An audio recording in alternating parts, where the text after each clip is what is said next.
Welcome to the Bella Vista Gardening Program. I'm Jerry Horner, and today joining me is Barb Templin. She's a fellow member of the Bella Vista Garden Club. And this month we're going to be talking about early bloomers. Those plants that are starting to bloom before our normal winter is over. And also we'll be covering upcoming events and things to do in your garden for the month of February. So there's not too many upcoming events with this weather and whatever.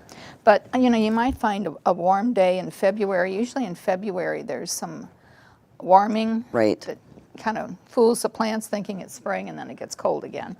Well, and that's where my daffodils are already coming up. Right. You know. And then what'll happen is they'll come up thinking it's spring, and then they get nipped. So, but anyway, there's some trails you can walk and see some of the wildflowers starting to bloom. Right. So, but we're going to talk about some early bloomers that are coming up already. Some of the first ones that you see in the late winter, early spring, even popping up through the snow. Oh yeah. Well, that's what we have on the first one. Is the it's called the snowdrops, and those are usually the first ones that come up. And it's not unusual to see that they're in the snow. Right. They get snowed on, and they just pop back up again. And the good thing about those is that they're deer resistant, so you know, we don't have to worry about critters wiping them out. And they're not very big; they're tiny, tiny ones. Right. There's more than 20 species of this. Well, and there's some doubles. There's a double. And some of these bulbs can go for a lot of money. Right.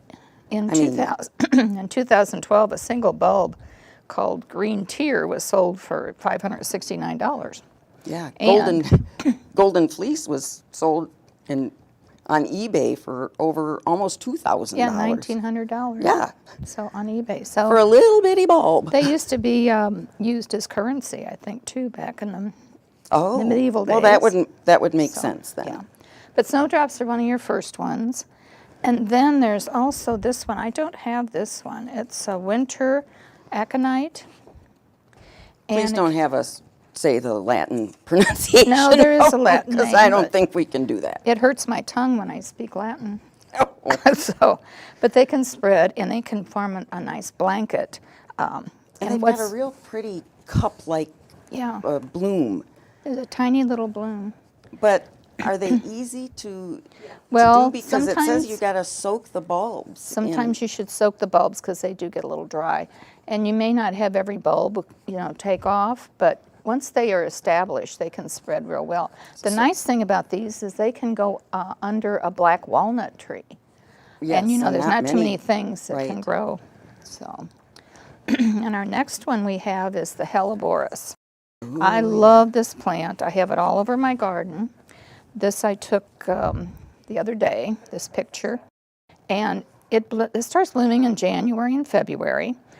And they hold their blooms until June. Yeah. It's the longest blooming plant. And there's a lot of variety types of this one, too. The older ones, the bloom kind of hangs down, and the newer varieties coming up, their blooms are more upward, so you can see the bloom. I think the reason for these early bloomers is kind of a twofold thing, in that at this time of the year, like you said, plants are being fooled because they think it's spring, but it's not. But also, pollinators are starting to come out now, and so these early bloomers they're very important. Right. They have a very little food available to them. Right. So the bees and butterfly, whatever, is going to benefit from, because they come out early also. Right. And once again, deer don't like them. No, they don't. They don't eat them. And here I have the Helleborus there by the tree, and then in front of that is the Italian arum. Now they don't bloom yet, but they start putting out their new leaves, and it's a beautiful leaf that comes out about the same time as the Helleborus. Now there's a lot of variety of color. Right. they're developing more and more. I have some lavender and I have some purple, but the white ones bloom first, and then the lavenders for some reason. And I then only have one kind, and right now it's laying down. yeah. And there is another variety. This is called the bear claw, or some people call it the stinking helleborus, and I don't know why. I don't think it smells bad, but Do they have a smell? I haven't really noticed any. It just has a different leaf shape. It's a little finer leaf, and then the blooms are just a green bloom at the top of the plant. So it's just a little different variety. I have both varieties. And Well, they're- the upside down blooms, it's really hard to appreciate Yeah. that bloom because you can't really see yeah, them. you have to be laying on the ground. Well, to yeah, see and them. I don't do well with No, that. I So don't know.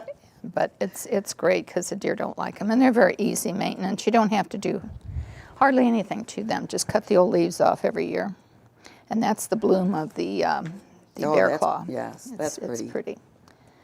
And then crocus. So everybody has crocus, I would imagine. They can bloom early spring, and for several months. and they have such a variety of Oh colors. yes, they do. And they smell. They have a really strong Yeah. smell. They're very and they're sweet. once again, attracting those pollinators. Pollinated. Now, some people put them in dormant lawns, and then by the time they fade out, it's time to cut the grass. Right, But, right. I think our Mayor Christie in Canada, they used to have them growing in their lawns, and then they would disappear after. They About cut the time first that you were bucket. ready to mow your grass, They're gone. right. Okay. And the witch hazels. Now that is a large variety of witch hazels, and the Missouri Botanical Gardens stated that the plants in our large witch hazel collection do not all bloom at the same time, nor do they always bloom at the same time every year. So you just don't know when they're going to bloom, and And they can grow pretty tall, they can't can. The native, it can grow up to 15 to 20 foot, and So this is and it like could go to 30. a bush or a tree that Yeah. it could be. right.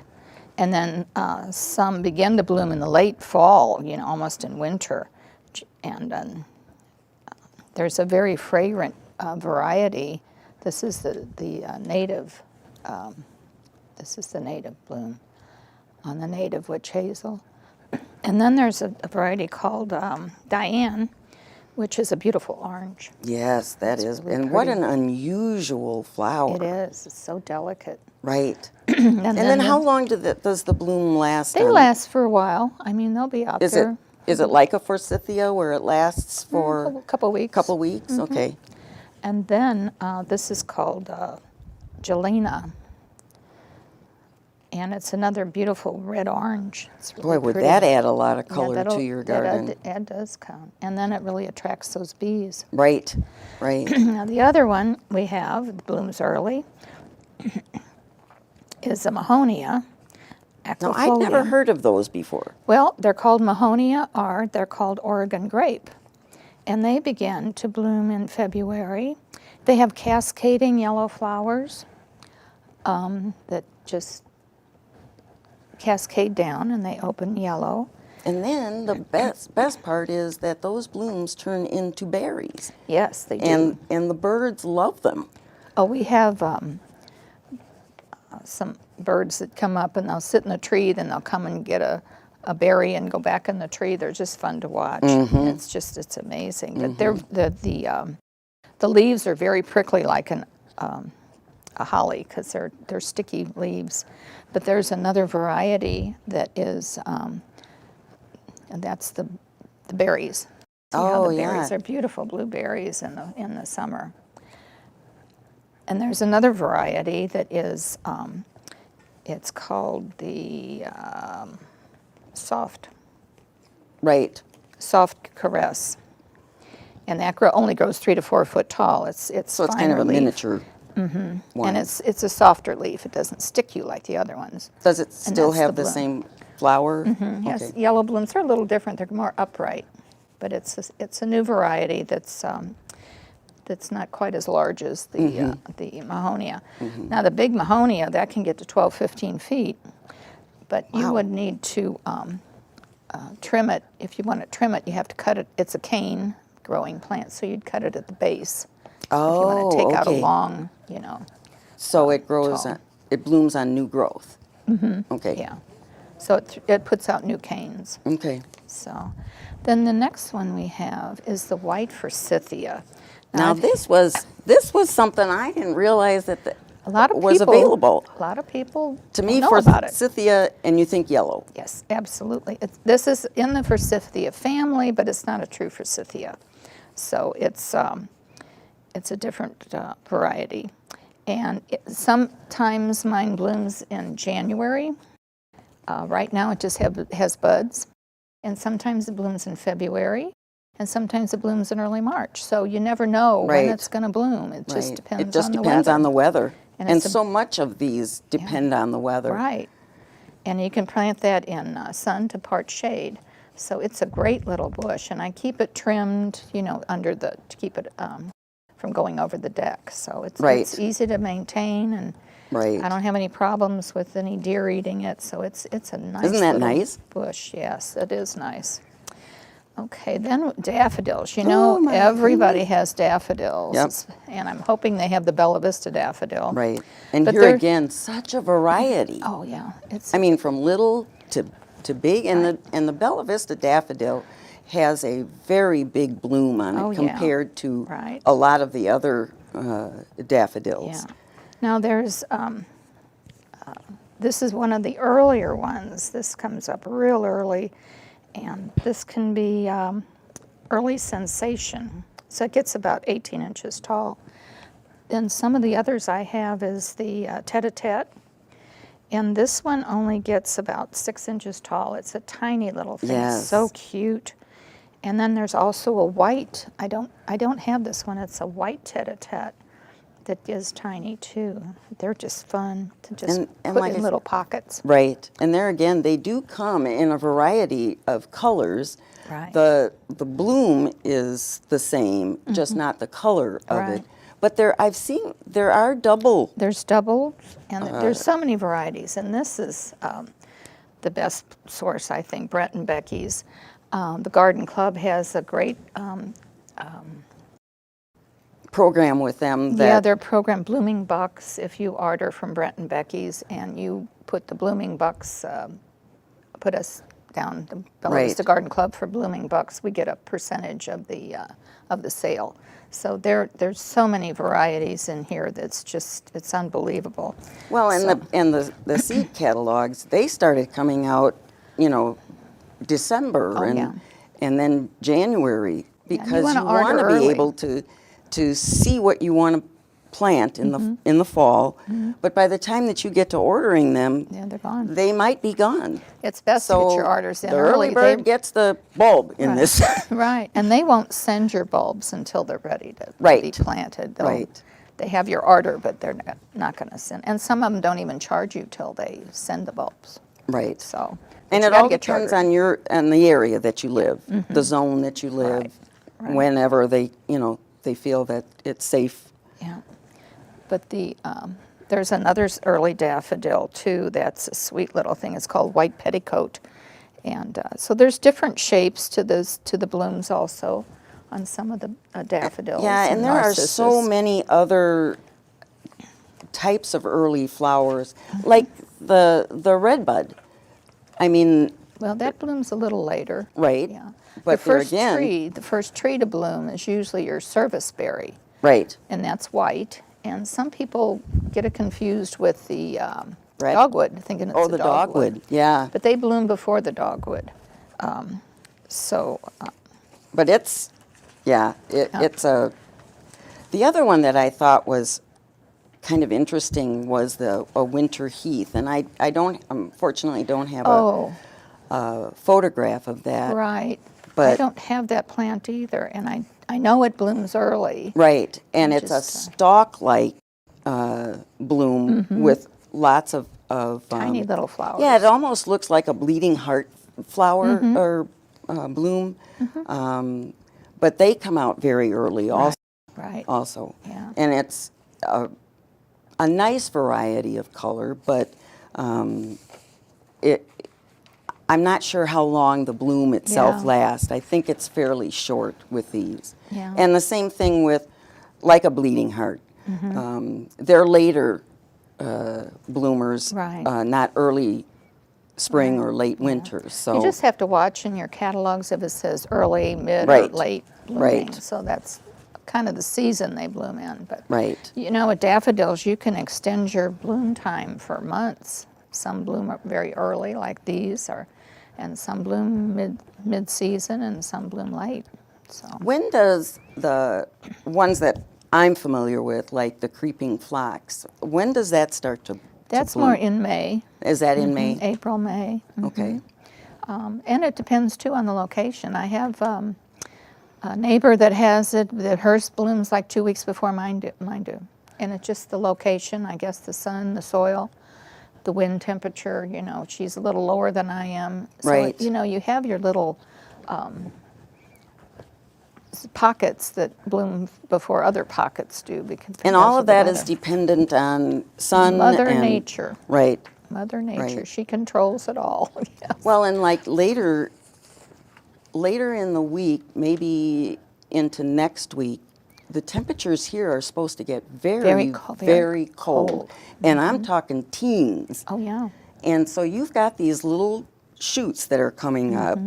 Is there a way that would they benefit from being covered at this time? Well, or if you have a bloom, I think, on something, you know, you might want to cover put it a up? pot over it. Okay. But they're, you know, they're so used to that. That We kind of had that a little bit last year where it was warm then cold and warm then cold. But what I found, and it could be just my imagination, is that it actually stunted the growth a bit. I think it does. My Bella Vista daffodils didn't, you know, get up quite as high yeah. as they have been in previous years. But It does slow them down. It really does. yes, yes. Yeah. And I've had and the tulips too.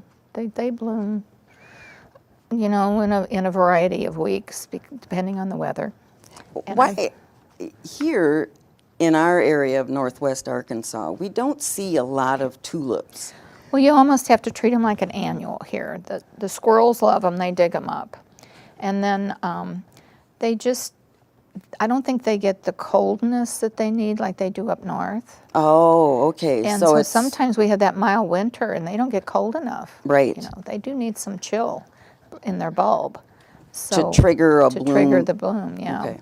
And like I said, that they're so tasty to the squirrels; they dig them up. Unless you Yes. put some metal grating or something over the planting. So Well, I had read an article where some person said put aluminum foil down, you know, and I'm thinking about that, and I'm going, I don't think that would be a very good idea. well, I don't know, because I had a tulip bulb planted and I didn't realize it was there, and I put a stepping stone over it. Well, in the spring, on the edge of the stepping stone came up this little green stem. Really? And that bulb was right under the stepping stone, but it found its way up and it bloomed. Oh, well, they can be determined. So maybe we should just put all of our tulips under stepping stones. Yeah, there you go. And then they'll come up And then they'll around come it. up. So, and the squirrels can't dig them up. Right. So maybe that's some protection we can try, but it was a funny situation. So. Yeah. But there's so many things that are starting to bloom, and we're getting ready to, you know, for spring, and, you know, I'm sure we're going to have some more bad weather like we show in our background here, but we might have more snow. So, Well, let's hope not. yeah, yeah.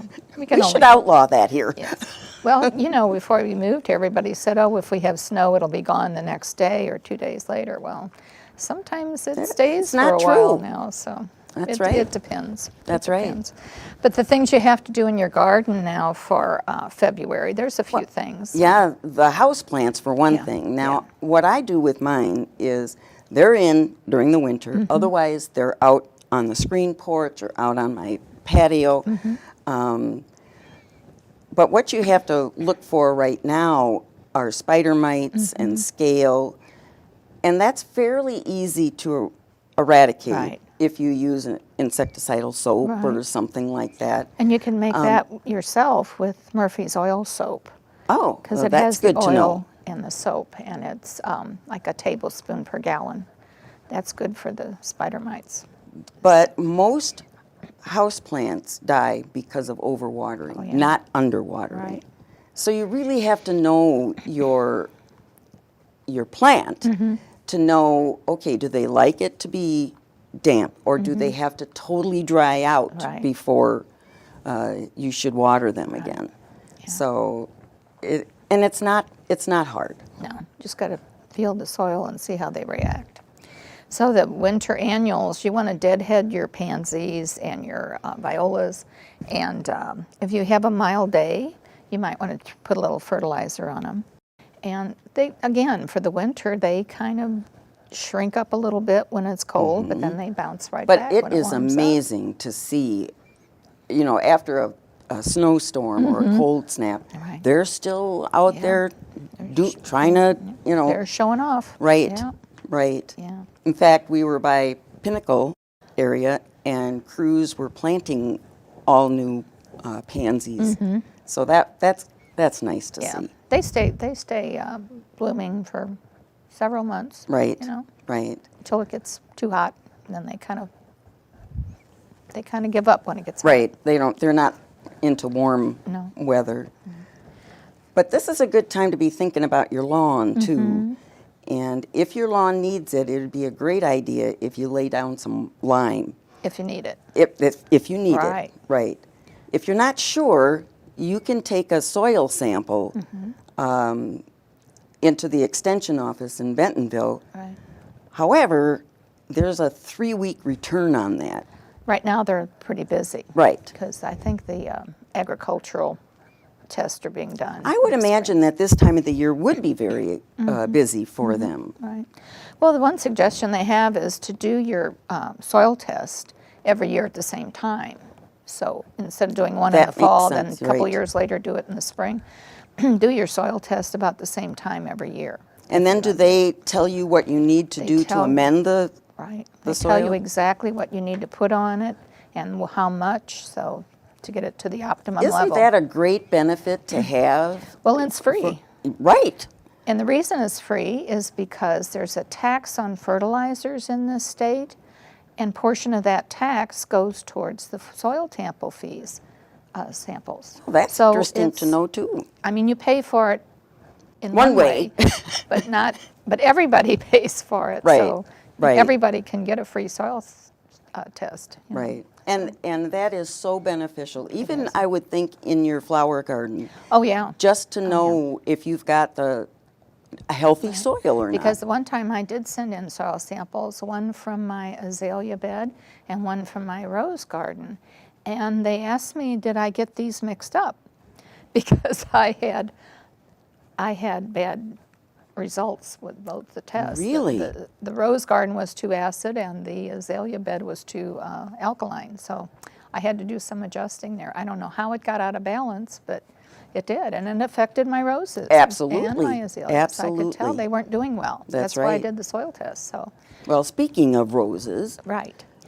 Well, you can apply a dormant spray right now if you have your roses coming up. And it's really too early to do that pruning of your roses. and why would that be? Well, because if you prune them now and then it starts some new growth and then they get that late freeze, it really damages the Right. rose. Yeah, that's plant. true. That's true. So you want to then wait till late February, early March to do your heavy pruning. And your climbers, you don't want to trim your climbers until after they do their first bloom. Oh, okay. So you don't cut those back, way back. You let them come and bloom on their trellis or whatever, and then do your trimming back if you need to control the size. So, All right. So with your trees and shrubs that you hope are going to be coming back this spring, you really have to keep monitoring the moisture in the soil, Yeah. because it will be so detrimental if we have a very dry winter and we Right. can't, you know, they need that moisture Well, their in roots order still to need start that moisture. Yeah. spurt. Yeah. So, and as long as the ground isn't frozen, you can plant trees and shrubs Oh, yeah. now You can. with success. Oh, basically, you can plant a tree year round almost. Right. So, but and you want to prune your crepe myrtles. Yeah. and And there's a there's- way to trim, Well, you want to them. stay away from crepe myrtle. right, And where there is, you just hack them all off. Right, there's a link on our website, bellavistagardenclub.com, and it has a video on our gardening information. You can click on that video and see how to properly prune a crepe myrtle. So that's one thing. Very you need to- helpful, it's very helpful. And the perennials, most perennials can be divided now. You can, as they're coming out of the ground, you know, it might be a little early because we've had some cold weather, but some things, as soon as they break the ground and they're too large, you can, you know, dig them up and divide them. It would still be too early to clean out a bed. You want, Yeah. right? You want to be able to have some of that. I got some leaves still in the Right, beds and right. for some protection. Because there'll still be some Well, cold weather. It's just the beginning February. of February. It's February, yeah. You know, so You have to go by the weather. you know. yes, And, as in anything. So, The ornamental grasses, the Mm-hmm. big grasses, now would be the time to be trimming them back right, before they start. before they their start growth, yeah. to grow. And right. liriope.